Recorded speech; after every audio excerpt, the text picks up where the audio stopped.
Hi guys, this is Dan from Magic Pachinko Restorations with another short video clip on a vintage pachinko machine. The YouTube channel's doing good.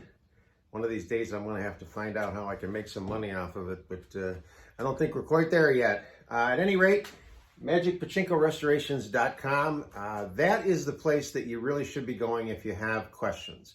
The reason I say that is because what it allows you to do is put in your contact information. You don't necessarily have to give me a detailed question, but if you give me your email and preferably your phone number and say, look, I have a question about a pachinko, believe me, I will call you because I enjoy talking to people. I enjoy helping people out. I'll get a question like, what kind of LEDs do you use on YouTube or one of the Facebook pages? And those are good questions, but they take a little bit more of a detailed answer than I can put in a text message on Facebook. So again, preferably go right to the website, go to the contact page, give me your name, your phone number, email, and a brief description of what help you need. And boy, I'll be right there to help you out anytime, anywhere. So with that said, we're going to look at a 1975 Nishijin Model B. And we're going to call this one the SharkDiver, just because that's what the center attraction is all about. I got up this morning and I saw this exact machine for sale on eBay. Not in anywhere near this kind of condition, more like it was before I started doing the restoration. And of course, as always, the owner of that machine described it as extremely rare. Nice, clean ones sell in the thousands. Well, unfortunately, that's just an outright lie designed to try to get you to buy their pachinko machine on eBay. So please be aware of that. Do some research. Ask me questions before you buy. So this is a Super DX. I'm getting to the point where this trim with the orange is just becoming a huge favorite of mine. This machine is very pretty. This is a full restoration with a new play field and so on and so forth. The center attraction, the shark and the diver, literally had no paint on it. Most all the paint was gone, especially in this area. The fish weren't bad. All of this paint was gone up here. So I painted this sea green. I went in and did the red on the fish. And then this entire shark unit was repainted. The blue, the green, all the blue, red, and we created a mako shark. I believe that's what the customer wanted it to look like. And then these were repainted, the hearts, and resilvered. This got resilvered. So it came out to be a very, very pretty machine. I'm real pleased with it. And I hope the customer will be also. So this is right here on this side of the machine, just in case anybody didn't know, there's a latch. And if you lift up on the latch, it just simply swings this door open. If you're going to switch out the plexiglass for glass, it just lifts right out of here. And you have a piece of just plain window glass, cut the same size, and it just drops right in. And then if you want to keep the plexiglass, put it in the outer frame. That'll just give you a little bit more protection. Okay, so let's turn this around, take a look at the rest of it. Again, the beautiful red mahogany frame on these machines, all sanded polyurethane. The feet, right now I'm making these feet out of cherry, doing a little bit of custom routing work on it. This is pretty nice shape. The only thing that was missing on this was the upper track cover, which seems to be the case on so many machines. Fortunately, I can print these on my 3D printer, so it wasn't a big deal. Okay, so when you go to set a machine, a Model B up like this, excuse me, first thing you want to be aware of is the ball dump, what they call the ball dump.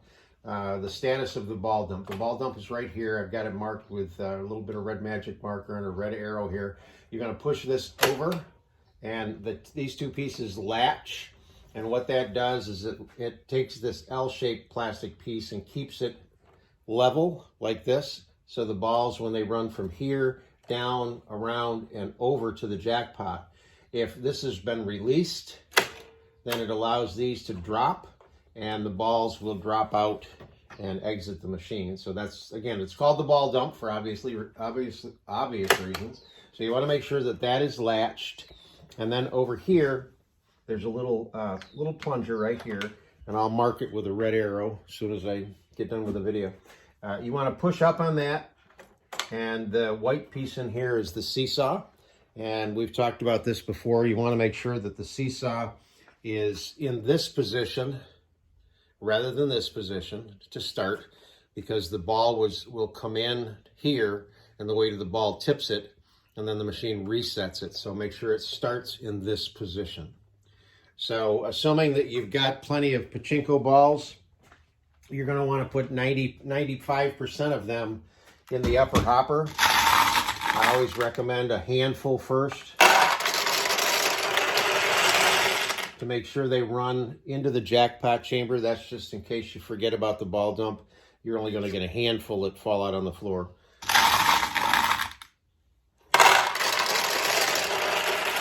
Once you're good with that, you can dump them.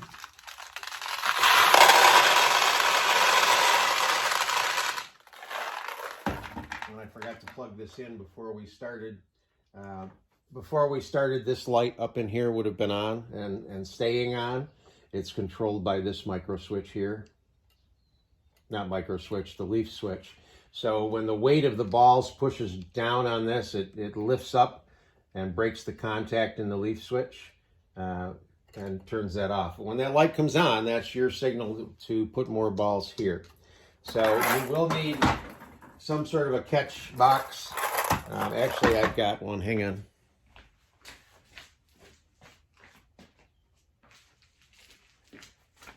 I keep forgetting I have these. But you're going to need something that's... Actually, I'll ship this with the machine. This will catch the balls that exit the machine here, the losing balls, and the winning balls exit the machine down in this area. Okay? All right, so we've got the machine fully loaded. The seesaw is set properly.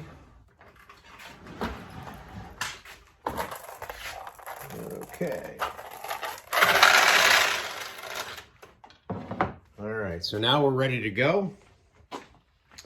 The proper way to play pachinko is to bring the launch lever all the way down and then let go.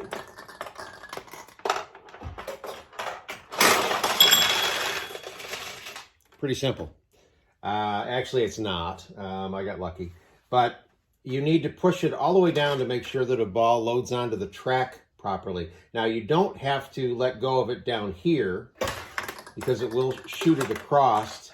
The object is to try to get a ball to come up about to here and then start to drop, hopefully down through the center. So you want to press it all the way down to make sure you get a ball on the launch ramp. But then, hang on, go all the way down, and then you can let go a little bit like that so that you're not launching the ball all the way across this really hard. I've got this set on the softest launch that I can get, and it does go all the way across.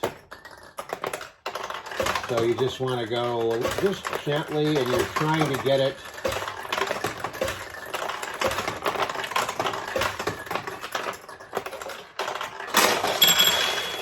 to just fall down through the middle. Now, as these ball goes in here, it'll open the tulips. The tulips get opened as the ball goes down through. This particular fish is actually on a little springy piece of brass, so that will bounce a little bit as the ball drops through. And the legs, they don't close, but they wiggle a little bit as the ball goes down through and then exits into the tulip down below. So let's see if we can get a little bit of that action going here.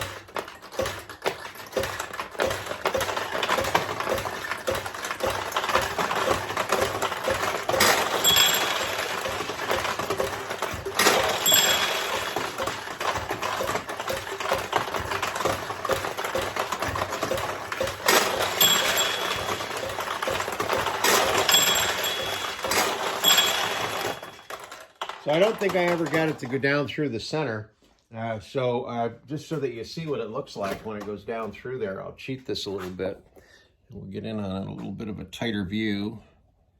I think that's a good view. So now there's a different number of different ways the ball can go in. It can go in here in this path and here. It obviously can go straight in. So if it goes in right in the middle, it's going to bounce off the middle fish. Let's do that again. So it'll bounce and it'll wiggle the diver's legs. And it'll go down into here. Now I believe if the ball goes down in and actually goes, it can go in behind this fish and it will open this tulip, as if you get a ball in behind this fish, it would open this tulip. Okay? So that's the workings of the tulips on the inside. So now that the tulips are open, we'll give her another go. And maybe we'll get something down through the middle too, but